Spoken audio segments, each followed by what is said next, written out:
Kenji रक्तपत्ती। उसकी जिंदगी का मिशन एक पुरानी खतरनाक शक्ति को ढूंढना था। उस दिन वो एक पुराने उजड़े हुए मंदिर के सबसे अंधेरे हिस्सों तक आ पहुंचा। हवा तक सुनी पड़ी थी, लेकिन केंजी को अंदाजा था यहीं इसी जगह उसकी खोज खत्म होने वाली है। तभी अंधेरे से एक साया हिलता है और सामने आता है जोरा, जिसे लोग शैडो विस्परर कहते हैं। केंजी ने कुछ पूछने की जरूरत समझी ही नहीं, सीधा अपनी रक्तपत्ती तलवार निकाल ली। जोरा के चेहरे पर एक शैतानी सी मुस्कान थी, बिल्कुल ऐसी जैसे उसे केंजी की मौत नजर आ रही हो। पहला वार जोरा ने नहीं किया। उसने अपनी परछाई से एक शैडो क्लोन बनाया और केंजी की तरफ भेज दिया। केंजी ने बिना एक पल गवाए उस क्लोन पर झपट्टा मारा। उसकी रफ्तार हवा को भी पीछे छोड़ दे। उसका वार सीधा लगा और क्लोन का जिस्म तलवार की रफ्तार से टूटकर बिखरने लगा। लेकिन वो सिर्फ धुआं था। असली जोरा की छल अभी बाकी थी। जोरा असली रूप में केंजी के बिल्कुल पीछे उभरा और अपनी शैडो वे पूरी ताकत से उस पर बरसा दी। केंजी ने मौत को बिल्कुल करीब से महसूस किया, लेकिन अपनी तेजी से वो वार को चका देता है। विप इतनी जोर से पास के खंबे से टकराती है कि वो पूरा खंबा चित हो जाता है। खतरा समझकर केंजी 2 कदम पीछे हटा। अब लड़ाई नॉर्मल तरीके से जीतने वाली नहीं थी। वक्त आ चुका था अपनी पूरी शक्ति जगाने का। उसने अपनी आत्मा शक्ति को बुलंद किया। उसी वक्त जोरा भी पीछे नहीं रहा। उसने एक बड़ा सा शैडो ऑप केंजी पर निशाना लगा दिया। केंजी ने अपनी मशहूर क्रिम्सन स्लैश से उस पर पल भर में वार किया। दोनों शक्तियां टकराती हैं और मंदिर के अंदर जोरदार धमाके से गूंज उठता है। झटका इतना तेज था कि केंजी घुटनों पर गिर पड़ता है। उसका जख्म छूटा था, पर यह उसकी पहली हार जैसा महसूस होता है। जोरा, जो बिल्कुल ठीक ठाक खड़ा था, जोर से हंस पड़ता है। उसे लगता है केंजी का खेल खत्म। लेकिन केंजी रक्तपत्ती है। ये चोट उसके गुस्से को और भड़का देती है। वो धीरे से उठता है, एक नई स्टांस बनाता है और तैयार हो जाता है। लड़ाई अभी खत्म नहीं हुई थी। जोरा समझ चुका था कि ये लड़का आसान नहीं है। उसने अपने अगले और भी भयानक वार की तैयारी शुरू कर दी। मैदान फिर से शांत सा हो गया। एक पल की खामोशी, फिर दोनों की शक्ति दोगुनी। लड़ाई दोबारा भड़कने वाली थी। जोरा ने पहला कदम लिया। उसके 2 शक्तिशाली शैडो ऑब सीधे केंजी की जान लेने के इरादे से निकले। लेकिन केंजी, वो हवा की तरह उछल गया, दोनों हमलों को बेकार करते हुए। ऑब सीधे दीवार को चीरते निकल गए और जोरा एक पल के लिए हैरान रह गया। केंजी ने जमीन पर नरमी से कदम रखा। उसने अपनी तलवार को एक बार फिर से पकड़ा और इस बार अपनी पूरी आत्मा शक्ति ब्लेड में उतार दी। ये आखिरी वार होने वाला था। जोरा ने तुरंत सबसे मजबूत शैडो बैरियर खड़ा किया, जैसा उसने कभी नहीं किया था। और फिर केंजी ने अपना अल्टीमेट क्रिम्सन स्ट्राइक छोड़ा। उसका इरादा साफ था, इस लड़ाई को यहीं खत्म करना। तलवार बैरियर से टकराते ही मैदान में एक तेज रोशनी से भर गया। दोनों शक्तियों का टकराव सब कुछ हिलाकर रख दे रहा था। केंजी ने अपनी हर बूंद एनर्जी लगा दी। उसकी आत्मा शक्ति बेलगाम हो रही थी, जैसे उसके बस में ही ना हो। जोरा का बैरियर धीरे धीरे दरकने लगा। उसे महसूस हो गया था कि ये वार उसकी सोच से ज्यादा भयानक है। और फिर क्रैक, बैरियर पूरा टूट गया। जोरा को जोर से पीछे फेंक दिया गया। केंजी खड़ा था, थका हुआ, लेकिन जीत उसकी थी। जोरा ने हार मानकर धुएं के रूप में जमीन में समा जाना बेहतर समझा। वो निकल चुका था फिलहाल के लिए, लेकिन पीछे एक अजीब सी निशानी छोड़ गया। एक छोटा और अंधेरे से भरा हुआ क्रिस्टल। वो क्रिस्टल मंदिर की दीवार पर बने 3 पुराने निशानों से बिल्कुल मेल खाता था। केंजी को सब समझ आ गया। ये क्रिस्टल उस रास्ते की पहली कड़ी थी। अब रुकने का वक्त नहीं था। केंजी ने मंदिर को पीछे छोड़ा और अपनी नई मंजिल की तरफ निकल पड़ा। उसकी अगली मंजिल एक पुरअमन सा गांव, जहां इस राज का अगला हिस्सा छुपा हो सकता था। क्रिस्टल की हल्की रोशनी उसे बार बार याद दिला रही थी, वक्त कम है। केंजी समझ रहा था उसकी कहानी अभी शुरू हुई थी। रक्तपत्र की विरासत उसे उन 3 निशानों की तरफ खींच रही थी। और इसी ख्याल के साथ केंजी पुराने नक्शे को फॉलो करते हुए हानामुरा गांव की तरफ बढ़ चला। गांव का दिल। केंजी जानता था कि उन 3 निशानों का राज यहीं कहीं छुपा हुआ है।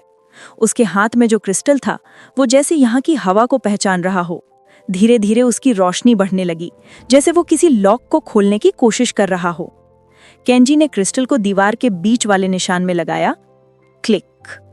जमीन के नीचे से कुछ खिसकने की आवाज आई। रास्ते का पहला हिस्सा खुल चुका था। अब केंजी को नीचे उतरना था, लेकिन वो अकेला नहीं था। ऊपर से 2 नए दुश्मन उतरे, रियू और हीना। रियू, जिसके मुट्ठियों में बिजली की ताकत लपक रही थी, सीधा केंजी पर झपटा। केंजी ने आखिरी पल पर तलवार से उसका बिजली भरा वार रोका। हीना हवा में 3 चक्कर लगाती है और अपने तेज पंखों से केंजी को निशाना बनाती है। पत्थर तक उनके पंखों के टच से कट गए। ये कोई मामूली लड़ाई नहीं थी। केंजी ने रियू को पीछे धकेल दिया और उसकी नजर अब ऊपर हीना की तरफ थी। केंजी को समझ आया ये दोनों जोरा के जैसे टेस्टिंग एनिमीज नहीं हैं, ये असली मुश्किल थे। रियू और हीना ने पल भर में अपनी नई स्ट्रैटेजी बना ली। रियू ने अपनी बिजली से जमीन हिला दी और हीना हवा की रफ्तार से नीचे आई। केंजी ने दोनों तरफ से आने वाले हमलों को तलवार से रोकने की कोशिश की। बिजली, हवा, तेज धार सब उस पर टूट पड़ी। तभी रियू ने पूरी ताकत से हवा से नीचे की तरफ वार किया। केंजी ने सांस ली और एक ही पल में अपनी क्रिम्सन वेव को जगाया। ये एक फैसलाकुन वार था। दोनों की शक्तियां टकराईं। एक भयानक रोशनी मैदान को छा गई। रियू और हीना जोर से पीछे हट गए और यही था केंजी का मौका। वो सीढ़ियों की तरफ दौड़ा और तेजी से नीचे उतर गया। दरवाजा उसके पीछे बंद हो गया। रियू का गुस्सा उस दीवार को हिलाने लगा, लेकिन अब देर हो चुकी थी। नीचे एक रहस्यमयी कमरा था। अंदर की हर दीवार जैसे कोई पुराना भूला चुका राज छुपा रही थी। केंजी को यहीं दूसरा निशान मिला। रक्त पत्र की विरासत एक बार फिर उसे उन 3 निशानों की तरफ खींच रही थी। केंजी ने क्रिस्टल और निशान को एक साथ छुआ और दोनों शक्तियां एक दूसरे में घुलने लगीं। जमीन पर धीरे धीरे एक शक्तिशाली मैजिक एरे बनने लगा। उसके बीच से एक अजीब सी रोशनी उग रही थी, एक ऐसी रोशनी जो किसी बड़े आने वाले खतरे का इशारा थी। मैजिक एरे चमका और उसके बीच से उभरकर सामने आया गोरख, द अर्थ शेकर। ये था इस शक्ति का अगला रक्षक। गोरख की एक ही दहाड़ ने पूरे मंदिर को हिलाकर रख दिया। उसका हर कदम इतना भारी था कि जमीन फटती हुई महसूस होती। केंजी ने तुरंत समझ लिया कि गोरख की ताकत जोरा से कई गुना ज्यादा है। ये सिर्फ एक रक्षक नहीं, एक आफत था। गोरख एक तूफान की तरह केंजी की तरफ दौड़ा। केंजी ने उसकी ऊंचाई का फायदा उठाया और तेजी से उसके ऊपर चढ़ने लगा। गोरख ने अपना पूरा शरीर झटका केंजी को गिराने के लिए, लेकिन केंजी ने अपना संतुलन संभाल लिया और आर्मर के सबसे कमजोर हिस्से पर वार किया। वार सही जगह लगा। गोरख दर्द से गर्जा और दीवार पर हाथ मारता हुआ हिल गया। इस झटके से केंजी दूर जा गिरा और उसकी तलवार घिसकर उससे काफी दूर जा पड़ी। अब केंजी बिना हथियार के था, लेकिन हर रक्तपत्ती सिर्फ तलवार से नहीं लड़ता। केंजी ने अपनी आत्मा शक्ति दोनों हाथों में जमा की। गोरख जीत के घमंड में अपना आखिरी सबसे भयानक वार करने को तैयार था। केंजी ने पल भर भी न गवाया। उसने अपनी पूरी जमा शक्ति से गोरख के सीले पर सीधा हमला किया। वार इतना तेज और इतना भारी था कि गोरख का मजबूत आर्मर भी टूटकर बिखर गया। गोरख जख्मी था, बहुत ज्यादा, लेकिन वो अभी भी गिरने वाला नहीं लग रहा था। केंजी थक चुका था, सांस भारी हो गई थी, फिर भी उसने अपनी तलवार उठाई। यही उसका आखिरी जोर था। गोरख का शरीर धीरे धीरे मिट्टी में बिखरने लगा। उसकी शक्ति पूरी तरह खत्म हो चुकी थी।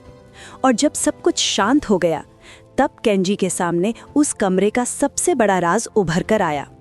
स्क्रोल ऑफ रक्तपत्र, उसकी विरासत का आखिरी निशान। केंजी ने स्क्रोल को उठाया।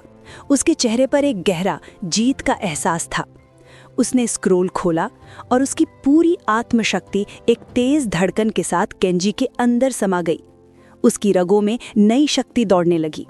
केंजी एक नए रूप में ढल रहा था। उसके सीने पर एक नया निशान उभर आया, उसकी असली पहचान, द क्रिम्सन ब्लेड।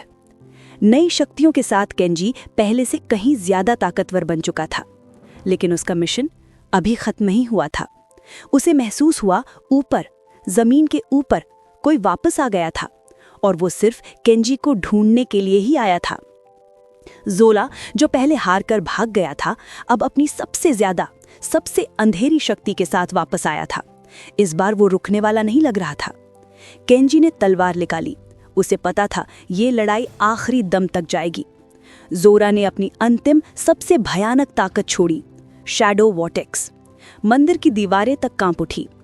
केंजी की नई शक्ति एक अलग ही रूप में चमक रही थी। वो अब गोल्डन क्रिम्सन ब्लेड बन चुका था। वॉर्टेक्स की घूमती अंधेरी शक्ति के सामने केंजी ने पीछे हटना बेहतर नहीं समझा। उसने सीधा उस वॉर्टेक्स को चीरने का फैसला किया। एक ही पल में वो उस एनर्जी को तोड़ता हुआ आगे बढ़ गया। जोरा की चीख से सारी हवा भर गई। उसका जादू, उसका अस्तित्व सब टूटने लगा था। केंजी अब उसके सामने था। एक ही वार और जोरा का पूरा वजूद मिट्टी की तरह बिखर गया। इस बार जोरा सिर्फ हारा नहीं था, वो खत्म हो चुका था। केंजी ने महसूस किया जोरा भी किसी और बड़ी शक्ति का शिकार था, लेकिन अभी सोचने का वक्त नहीं था। ऊपर गांव में अभी भी खतरा मंडरा रहा था। रियो और हिना उसका इंतजार कर रहे होंगे। केंजी ने गुप्त कमरे को पीछे छोड़ा और गांव की तरफ दौड़ा। गांव पहुंचते ही उसे एक अजीब सा सन्नाटा महसूस हुआ। हर घर खाली, कोई आवाज नहीं। एक छोटा सा खिलौना जमीन पर पड़ा था, जैसे किसी बच्ची ने घबराहट में छोड़ा हो। यही साबित करने के लिए काफी था कि रियो और हिना ने यहाँ कुछ तो किया है। ऊपर पहाड़ी पर दो साए खड़े थे, रियो, हिना, और दोनों केंजी को एक आखिरी बार जिंदा ना छोड़ने का इरादा रखते थे। केंजी ने तलवार संभाली। इस बार ये लड़ाई गांव को बचाने के लिए थी। दोनों दुश्मन एक साथ उस पर टूट पड़े। रियो बिजली की रफ्तार से वार कर रहा था, लेकिन केंजी की तलवार अब उससे भी तेज थी। हिना ने पीछे से हल्ला बोल दिया। केंजी को पल भर का भी मौका नहीं मिला बचने का, लेकिन केंजी ने हमेन अपनी नई शक्ति से एक डिफेंसिव बैरियर खड़ा कर दिया। रियो का वार उस बैरियर से टकराकर बिखर गया। केंजी अब सिर्फ जिंदा नहीं था, वो मजबूत था। उसने तेजी से काउंटर अटैक किया और दोनों दुश्मन पीछे हटने पर मजबूर हो गए। ये अब तक की सबसे मुश्किल लड़ाई थी। दोनों एक साथ, दोनों तेज, दोनों जानलेवा। केंजी ने हवा में उछलकर दोनों के वारों को बेअसर कर दिया। फिर वो उनके बीच उतरा और एक ही पल में दोनों पर सख्त वार किया। रियो जोर से गिर पड़ा। हिना चौंक गई, उसे यकीन ही नहीं हुआ। केंजी ने तुरंत हिना का हथियार गिरा दिया। अब वो दोनों उसके सामने बेहिसाब कमजोर हो चुके थे। हिना ने फाइनली हार मान ली। केंजी ने उसे बिना जख्मी किए रोक दिया था। रियो भी रुक गया। उसने अपने हथियार नीचे रख दिए, जैसे बस अब और लड़ाई का कोई मतलब ही न हो। लड़ाई खत्म हो चुकी थी और केंजी ने दोनों को माफ कर दिया। रियो और हिना ने बताया कि वो अपनी मर्जी से नहीं लड़ रहे थे, कोई और उन्हें कंट्रोल कर रहा था। केंजी को तब समझ आया, असली दुश्मन तो अभी भी कहीं छुपा हुआ है। वो हानामुरा को पीछे छोड़कर निकल पड़ा। उसका आखिरी सफर शुरू हो चुका था। पहाड़ की तरफ जाने वाला रास्ता गहरे जंगल से होकर गुजरता था और जंगल भाई हर तरफ से खतरनाक था। जादुई ट्रैप्स इधर उधर बिखरे पड़े थे, इसलिए केंजी को हर कदम संभल के रखना पड़ रहा था। तभी उसे एक छिपा हुआ रास्ता दिखा, सीधा दुश्मन के किले तक जाने वाला। केंजी ने पहाड़ पर चढ़ना शुरू किया, जहां उसका आखिरी दुश्मन उसका इंतजार कर रहा था। किले का दरवाजा उसके सामने था, वही रास्ता जिससे अंदर जाकर सब खत्म होना था। केंजी अपनी पूरी शक्ति के साथ आखिरी लड़ाई के लिए तैयार हो चुका था। उसने किले के अंदर कदम रखा और बस हर कोने से खतरा झलक रहा था। सबसे पहले उसे लीजेंडरीज की एक पूरी टोली से भिड़ना पड़ा। अपनी नई शक्ति का इस्तेमाल करते हुए केंजी ने एक ही वार में सबको धूल चटा दी। वक्त कम था तो वो सीधा अंदर बढ़ता गया। एक जोर की किक से उसने दरवाजा तोड़ दिया। अब वो आखिरी दुश्मन के सामने था। थ्रोन पर बैठा था एम्परर वेलेरियस, द शैडो मोनार्क, अंधेरे की शक्ति का असली मालिक। वेलेरियस ने केंजी की हिम्मत देखकर ठंडी हंसी छोड़ी। केंजी ने बिना देर किए सीधा थ्रोन की तरफ दौड़ लगाई, पर वेलेरियस का पहला वार छुपा हुआ नहीं था। एक शक्तिशाली पर्पल बैरियर ने केंजी को पीछे धकेल दिया। बैरियर इतना सॉलिड था कि केंजी को एक तेज झटका महसूस हुआ। वेलेरियस धीरे धीरे खड़ा हुआ। अब वो खुद लड़ने आ रहा था और फिर शुरू हुआ केंजी और वेलेरियस का असली मुकाबला। एक भरपूर टकरार, दोनों तरफ से शक्तिशाली वार। वेलेरियस ने केंजी की तलवार को जोर से पकड़ लिया। एक पल के लिए लगा केंजी फंस गया है, लेकिन केंजी की नई शक्ति, वो तो कुछ और ही लेवल पर थी। धीरे धीरे उसने वेलेरियस की पकड़ तोड़नी शुरू कर दी। केंजी ने लेजेसी ऑर्ब को एक्टिवेट किया, वही ऑर्ब जिसमें स्क्रोल की पूरी शक्ति बंद थी। वेलेरियस ने गुस्से से आखिरी वार किया। लेगेसी ऑर्ब और वलेरियस का शैडो बीम टकराए और पूरा कमरा एक चमकदार रोशनी से भर गया। जब रोशनी थोड़ी धीमी हुई, केंजी खड़ा था। सांस चढ़ रही थी, पर वो जिंदा था। वलेरियस पूरी तरह हार चुका था। उसका शरीर धीरे धीरे कमजोर होता जा रहा था और जैसे ही वलेरियस की शक्ति खत्म होने लगी, पूरा किला हिलने लगा। दीवारें टूट रही थी, छत गिरनी शुरू हो गई। केंजी को तुरंत निकलना था। आखिरी पल पर वो किले से बाहर कूद गया। अंधेरा खत्म हो चुका था। सुबह जैसे पहली बार सांस ले रही हो, बिल्कुल नई, बिल्कुल साफ। केंजी ने सिर्फ विरासत नहीं जीती, उसने दुनिया को अंधेरे से बचाया था। ये थी रक्तपत्र की विरासत, लेकिन केंजी की कहानी वो तो अभी शुरू हुई थी। लड़ाई खत्म थी, पर उसका सफर अभी शुरू हो रहा था। स्क्रोल की शक्ति अब उसकी जिम्मेदारी थी, और ये जिम्मेदारी आसान बिल्कुल नहीं थी। नई शक्ति का कंट्रोल मुश्किल था। कभी कभी तो उसकी ऑरा इतनी बेकाबू हो जाती कि एक हल्का सा वार भी पूरे पेड़ को ढा सकता था। पर केंजी अकेला नहीं था। रियू और हीना अब उसके साथी बन चुके थे। रियू, जिसको ताकत पर पूरा कंट्रोल था, केंजी को जमीन से जुड़ा रहना सिखाता था, ताकत में एक ठहराव लाने की कला। हीना ने केंजी को कुछ और ही बात समझाई। शक्ति को रोकना नहीं चाहिए, उसे बहने देना चाहिए, जैसे पानी। धीरे धीरे केंजी ने अपनी नई शक्ति को कंट्रोल करना सीख लिया। अब उनका अगला मिशन शुरू हुआ, वलेरियस के छुपे हुए खतरों को ढूंढकर खत्म करना। इनका नया निशाना था आइल ऑफ द फॉरगॉटन, जहां वलेरियस की बची खुची शक्ति छुपाई गई थी। समुद्र का सफर खतरनाक था, लेकिन ये तीनों रुकने वाले नहीं थे। हीना की शक्ति से उनकी नाव शांत रही, चाहे समुद्र कितना भी तूफानी हो। आइल ऑफ द फॉरगॉटन की जमीन बिल्कुल सुनसान, बिल्कुल डरावनी, और वहां उन्हें पहली निशानी मिल गई। अंधेरे में कोई छुपा हुआ था। वो था वलेरियस का सबसे वफादार लेफ्टिनेंट वर्कोस। और फिर शुरू हुई केंजी और वर्कोस की रफ्तार वाली जंग। वर्कोस का दम उसकी रफ्तार और उसकी परछाइयों में था। वो इतनी तेजी से हिलता था कि समझ ही नहीं आता था कहाँ है। लेकिन रियू ने जमीन में इतनी बिजली भर दी कि वर्कोस को जरा सा भी हिलाव का मौका नहीं मिला। तब हीना ने हवा का एक घेरा बनाकर वर्कोस को पूरी तरह रोक दिया, और जैसे ही मौका बना, केंजी ने बिना देरी किए आखिरी वार कर दिया। वर्कोस गिर गया। केंजी के विरासत की शक्ति ने उसे पूरा हरा दिया। उनकी जीत ने एक नया रास्ता खोला, आइलैंड के दिल यानी उसके कोर तक जाने का। केंजी तैयार था और उसके साथी भी उसके साथ खड़े थे। संयम और हिम्मत के साथ वो सब आइलैंड के दिल की तरफ बढ़ गए। आइलैंड का कोर पूरा अंधेरे से भरा हुआ था। दीवारों पर वलेरियस की बची खुची शक्ति अजीब सी रोशनी छोड़ रही थी। रियू के तेजी से सोचने के कारण वो एक बड़े खतरे से बच गए। हीना ने हवा का एक पुल बनाया। टीम वर्क ही उनका असली सहारा था। कोर के बीच उन्हें वो जगह मिली जहां सारी शक्ति का स्रोत था, वलेरियस का हार्ट क्रिस्टल। जैसे ही हार्ट क्रिस्टल टूटा, वलेरियस की आखिरी शक्ति बाहर आ गई, द शैडो रेमनेंट। रेमनेंट का वार पागलपंती की हद तक तेज था। काले टेंड्रिल्स हर तरफ से उन पर हमला कर रहे थे। केंजी की विरासत अब सिर्फ हमला नहीं, बल्कि एक मजबूत बचाव भी बन चुकी थी। रियो ने कमरे की छत का फायदा उठाया और ऊपर से लगातार हमला किया, लेकिन रेमनेंट को फिजिकल वार का कोई असर नहीं होता था। हीना ने पूरी शक्ति लगाकर हवा का जबरदस्त दबाव बनाया, पर रेमनेंट की डार्क फोर्स उससे भी ज्यादा तेजी से टकरा रही थी। यहीं केंजी को समझ आया कि अंधेरे को सिर्फ रोशनी ही हरा सकती है। उसकी विरासत की शक्ति अपने सबसे शुद्ध रूप में आ गई। केंजी की गोल्डन रोशनी धीरे धीरे रेमनेंट को जलाने लगी। वो रोशनी इतनी पवित्र थी कि अंधेरा उसके कोर तक पिघल गया। वलेरियस की बची हुई शक्ति हमेशा के लिए खत्म हो चुकी थी। लड़ाई तो जीत ली गई, लेकिन केंजी पूरी तरह थक चुका था। आइलैंड का कोर अब बिल्कुल साफ और शांत हो गया था।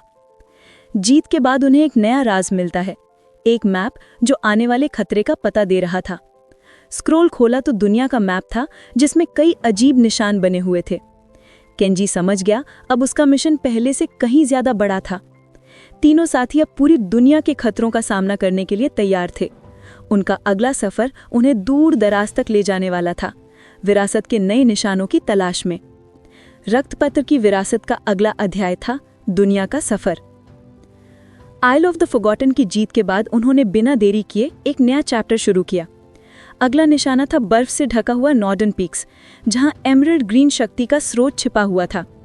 सफर उन्हें ठंडे कातिल हवाओं और बर्फीली चढ़ाइयों के बीच ले आया। पहाड़ी रास्ता बहुत मुश्किल था, लेकिन उनका हौसला कम नहीं पड़ रहा था। केंजी ने एक पल के लिए रुककर सोच ही रहा था कि तभी उसे एहसास हुआ कि वो यहाँ अकेला नहीं था। उसके सामने आई लाइसैंड्रा, द एमरल्ड ज़ेफर, रक्तपत्र की दूसरी वेसल। लाइसैंड्रा की रफ्तार तो हवा को भी शर्मिंदा कर दे, इतनी तेज कि केंजी मुश्किल से उसका पहला वार रोक पाया। रियू ने फौरन बर्फ का हमला किया और लाइसैंड्रा एक लीप में पीछे हटना पड़ा। लेकिन फिर उसने अपनी शक्ति जमा की। उसकी अगली चाल खतरनाक होने वाली थी। ये बात हीना ने पहले ही महसूस कर ली। हीना ने हवा और बर्फ को मिलाकर एक झटका दिया, जिससे लाइसैंड्रा एक पल के लिए डिसोरिएंटेड हो गई। केंजी ने मौका देकर बिना उसे चोट पहुंचाए लाइसैंड्रा को हथियारहीन कर दिया। इस बार लाइसैंड्रा रुक गई। हार उसकी आंखों में लिखी थी, पर साथ ही साथ हैरानी भी। और तब केंजी ने आगे बढ़कर उसे दोस्ती का हाथ दिया। थोड़ी देर के शक के बाद लाइसैंड्रा ने वो हाथ थामा। उसने बताया कि इस पहाड़ पर कोई और भी छुपा हुआ था, जिससे वो खुद डरती थी। वेलेरियस के चमचों का एक किला पहाड़ की चोटी पर बसा हुआ था। केंजी, रियू और हीना ने फौरन अगले हमले की तैयारी शुरू कर दी। और अब लाइसैंड्रा, the emerald Zephyr, crimson blade की टीम का हिस्सा बन चुकी थी।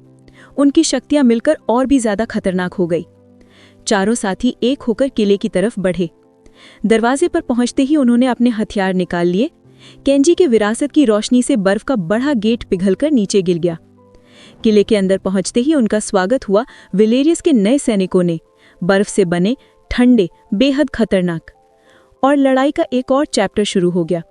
और यूं रक्तपत्र की विरासत के नए साथी अब एक और खतरनाक दुश्मन का सामना करने के लिए तैयार थे। आइस फोर्ट्रेस में जैसे ही वो घुसे, दुश्मनों की एक बड़ी टोली ने उन्हें चारों तरफ से घेर लिया। रियू की बिजली ने पल भर में आधे दुश्मनों को जमीन चटा दी। हिना की हवा ने उनके बर्फ जदे मजबूत आर्मर को कमजोर कर दिया। लाइसैंड्रा की रफ्तार और उसका निशाना इतना परफेक्ट था कि दुश्मन समझ ही नहीं पाए कि वार किस तरफ से आ रहा था। केंजी ने सबके लिए रास्ता साफ किया। अब उन्हें किले के अंदर तक पहुंचना था बिना रुके। सीढ़ियों के ऊपर खड़ा था वेलेरियस का नया जनरल, क्रायोस, द फ्रॉस्ट जनरल। उसकी एक ही चाल से पूरा किला हिला दिया, जैसे बर्फ की आंधी अंदर फट पड़ी हो। क्रायोस ने तेज, कांटे की तरह चुभने वाले बर्फ के टुकड़ों का वार किया। हिना ने उस वार को हवा से रोका, लेकिन कुछ टुकड़े केंजी तक टकरा गए। रियू ने गुस्से में आकर सीधा क्रायोस पर हमला किया, लेकिन जनरल ने उसको आसानी से रोका और पीछे ढकेल दिया। लाइसैंड्रा छुपकर पिछली तरफ से हमला करने की तैयारी में थी, पर क्रायोस ने उस वजह से कान तक खोल लिए। उसे उसकी प्रेजेंस फील हो गई। यहीं केंजी ने अपनी पूरी विरासत जगाई। उसकी गर्मी और गोल्डन शक्ति ने क्रायोस के बर्फ के आर्मर को धीरे धीरे तोड़ना शुरू किया। रियू के पंच ने आर्मर में और बड़े क्रैक्स बना दिए। हिना की हवा ने क्रायोस के बैलेंस को बिगाड़ दिया। और फिर लाइसैंड्रा, उसने जनरल के सबसे कमजोर निशाने पर सीधा परफेक्ट वार मार दिया। क्रायोस दर्द से चीख उठा। केंजी ने उस पल का फायदा उठाया और आखिरी वार कर दिया। क्रायोस भर भरा कर टूट गया। बर्फ का जनरल अब सिर्फ धूल और टुकड़ों का ढेर बन चुका था। जीत के बाद चारों साथियों को किले के अंदर का असली रास्ता मिला। ये जीत सिर्फ उनकी शक्तियों की नहीं थी, ये उनके टीम वर्क का सच्चा नतीजा था। आइस फोर्ट्रेस की जीत ने उन्हें वेलेरियस के छिपे राजों के और भी करीब ला दिया। किले के अंदर का रास्ता और भी अंधेरा और गहरा होता जा रहा था। रियू की तेज नजर ने एक छिपे हुए खतरे को पहले ही देख लिया, वरना सब मुश्किल में पड़ जाते। हिना की हवा ने उन्हें उन जालों से बचाया जो आंखों से दिखते ही नहीं थे। लाइसैंड्रा आगे बढ़ी और उसने बर्फ के अंदर छिपे हुए राजों को महसूस किया। और फिर अंधेरे बर्फ के अरीना के बीच खड़ा था क्रायोन, द फ्रॉस्ट मास्टर, वेलेरियस का आखिरी लेफ्टिनेंट। उसकी आवाज इतनी सर्द थी जैसे वो सीधा बर्फ की गहराई से बोल रहा हो। उसने एक हाथ उठाया और पूरा अरीना उसकी शक्ति से बदलने लगा। केंजी ने फौरन आइस स्पाइक्स को पिघला दिया और क्रायोन की तरफ दौड़ पड़ा, लेकिन क्रायॉन एक साया था। केंजी के वार उसके बीच से गुजर गए। रियो ने जंप करके केंजी को पीछे खींचा, वरना क्रायॉन का काउंटर हमला सीधा लगता। हिना और लाइसेंड्रा ने एक साथ हवा का जोर लगाया क्रायॉन को डिसोरिएंट करने की कोशिश में, लेकिन क्रायॉन के वार अजीब तरीके से तेज थे, जैसे वो उनके मूव्स को पहले ही जान चुका हो। इसी दौरान केंजी को एक बात समझ आई। क्रायॉन का शरीर कमजोर था, पर उसकी शक्ति उसके साये में छुपी हुई थी। केंजी ने अपनी आखिरी सबसे गहरी शक्ति का इस्तेमाल करने का फैसला किया। रियो ने एक छोटा लेकिन सही टाइमिंग वाला ओपनिंग बनाया। हिना ने हवा को जमा कर क्रायॉन के मूवमेंट को ढीला किया, और फिर लाइसेंड्रा, उसने मौका पकड़ा। उसका वार क्रायॉन के असली साए पर लगा। क्रायॉन का शरीर हिलने लगा, बर्फ का दुश्मन टूट रहा था। टीम वर्क ने क्रायॉन को घुटनों पर ले आया। केंजी ने पूरी विरासत की शक्ति जगाई और आखिरी सबसे शक्तिशाली वार किया। एक चमक, एक धमाका, और क्रायॉन हमेशा के लिए खत्म। क्रायॉन के गिरते ही असली इनाम सामने आया, द एमरल्ड वेसल, वही शक्ति जिसका इंतजार लाइसेंड्रा कर रही थी। वेसल उसका हो चुका था और लाइसेंड्रा अब पहले से कई गुना ज्यादा ताकतवर थी। एक और वेसल मिल चुका था। सफर अब और गहरे राजों को खोलने के लिए तैयार था। एमरल्ड वेसल की जीत के बाद उन्होंने अपना नया सफर शुरू किया, इस बार गर्म समुद्र की तरफ। अगला निशाना था ब्लेज फॉर्ज कैल्डेरा, जहां फायर ऑरेंज शक्ति का स्रोत था। अब वो एक जलते हुए ज्वालामुखी इलाके में खड़े थे, जहां हवा तक गर्म थी। चढ़ाई मुश्किल होती जा रही थी, पर लाइसेंड्रा की हवा उन्हें थोड़ी ठंडक दे रही थी। इसी गर्मी के बीच केंजी को किसी की मौजूदगी का एहसास हुआ, एक ऐसी प्रेजेंस जो आग का रूप लिए हुए थी। ये था इग्निस, द फायर गार्डियन, वैलेरियस का अगला रक्षक। इग्निस ने गुस्से में जमीन को फाड़ डाला। लाल गर्मा लावा फूट कर बाहर आया, जैसे जमीन ही उनके खिलाफ खड़ी हो। हिना ने हवा को तेजी से घुमाया, लावा के खतरे को दूर ढकेल दिया। केंजी ने फौरन इग्निस पर हमला किया, लेकिन इग्निस ने आग की एक बड़ी दीवार खड़ी कर दी। केंजी को पीछे हटना पड़ा। हीट इतनी ज्यादा थी कि जमीन तक पिघलने लगी। लाइसेंड्रा छुपकर हमला करने के लिए बिल्कुल सही जगह ढूंढ रही थी, पर इग्निस ने उसकी प्रेजेंस महसूस कर ली, जैसे आग ने हवा को छूकर बता दिया हो। लाइसेंड्रा मुश्किल से उसके ब्लेज से बची। रियो ने जंप करके एक जबरदस्त बिजली वाला पंच मारा। इग्निस एक पल के लिए हिल गया, बस उतना ही मौका चाहिए था। केंजी ने तुरंत उसकी पीठ पर चढ़कर तेजी से हमले किए। इग्निस ने उसे हिलाकर गिराने की कोशिश की, पर हिना ने हवा का एक ब्लास्ट देकर केंजी को स्टेबल कर दिया। वहीं लाइसेंड्रा ने अपने एमरल्ड शक्ति से इग्निस के फ्लेम को थोड़ा ठंडा किया। उसकी गर्माहट कम पड़ने लगी। केंजी ने उस पल का फायदा उठाया और सीधा इग्निस के दिल पर वार किया। इग्निस का जिस्म धीरे धीरे जमने लगा। आग का रक्षक अब एक पत्थर की मूर्ति बन चुका था। इग्निस के टूटने पर सामने आया द फायर वेसल। केंजी ने जैसे ही वेसल को छुआ, उसके जिस्म से एक नारंगी रोशनी उठी। उसे ज्ञान मिला, शक्ति मिली और एक नई समझ जो सिर्फ फ्लेम गार्डियंस को मिलती है। ज्वालामुखी शांत हो गया। एक नई जिंदगी वहां फिर से शुरू हो गई। और एक और वेसल उनके हाथ आ गया। रक्तपत्र की विरासत का अगला निशाना उनका इंतजार कर रहा था। 3 वेसल्स की शक्ति के साथ चारों साथी अगले सफर पर निकले, इस बार घने गहरे जंगल के बीच। अगला निशाना एल्डरवुड हार्ट, जहां आधी ब्राउन ग्रीन शक्ति का स्रोत था। जंगल अनटच था, रास्ता मुश्किल, बेलों और धद्दर से भरा हुआ। रियो ने बिजली से बेलों के बड़े जाल को तोड़ दिया। हीना की हवा ने उन्हें धंसने वाले कीचड़ से बचाया। लाइसेंड्रा की नेचर सेंस शक्ति से जंगल का रास्ता खुद उनके सामने खुलने लगा। तभी केंजी को ऊपर से एक सख्त तेज खतरे की प्रेजेंस महसूस हुई। उस अंधेरे शाखों के बीच से नीचे उतर रहा था टैलन, द रूट स्टॉकर, जंगल का रक्षक। टैलन ने एक पल में जड़ों का जटिल जाल बिछा दिया, जैसे जंगल जिंदा होकर उन्हें बांध रही हो। केंजी की गर्मी ने जड़ों को उन तक पहुंचने से पहले ही काट दिया। रियो के बिजली वाले वार ने टैलन को हिलाकर पीछे ढकेल दिया। टैलन ने जैसे हमला किया, लकड़ी के टुकड़े हवा में इधर उधर उड़ने लगे। टीम ने मिलकर उसकी रफ्तार को धीरे धीरे ठंडा कर दिया। केंजी का वार इतना सही लगा कि टैलन के आर्मर पर सीधा निशान छोड़ गया। अब टैलन की ताकत भी धीमी पड़ने लगी थी। थोड़ी देर बाद टैलन ने जड़ों के बीच छुपने की कोशिश की, लेकिन लाइसेंड्रा ने उसे वहीं उलझा दिया और फिर रियू के एक जबरदस्त फाइनल पंच ने टैलन को जड़ों से बाहर फेंक दिया। इस दफा टैलन ने हार मान ली और चुपचाप असली निशाने की तरफ इशारा कर दिया। टीम को अपनी मंजिल दिख गई, द एल्डरवुड हार्ट। पुराने पेड़ के अंदर द नेचर वेसल धड़क रहा था, जैसे जिंदा हो। अब बारी हीना की थी। उसने नेचर वेसल की शक्ति को महसूस किया और फिर उसे अपना बना लिया। अब वो सिर्फ हवा नहीं बल्कि जमीन के भी दोस्त बन चुकी थी। टीम की ताकत पहले से कई गुना बढ़ चुकी थी। 4 वेसल्स मिल गए थे और वेलेरियस का अगला निशाना उनका इंतजार कर रहा था। तो गाइज, यहाँ स्टोरी के फर्स्ट सीजन का एपिसोड 1 खत्म होता है। अगर आप चाहते हैं कि अगला एपिसोड जल्दी आए तो चैनल को सब्सक्राइब कर दें, वीडियो को लाइक कर दें और कमेंट में ज़रूर बताएं कि मेरी आवाज़ आपको कैसी लगी। Thanks for watching. मिलते हैं नेक्स्ट एपिसोड में जल्दी ही। Good bye.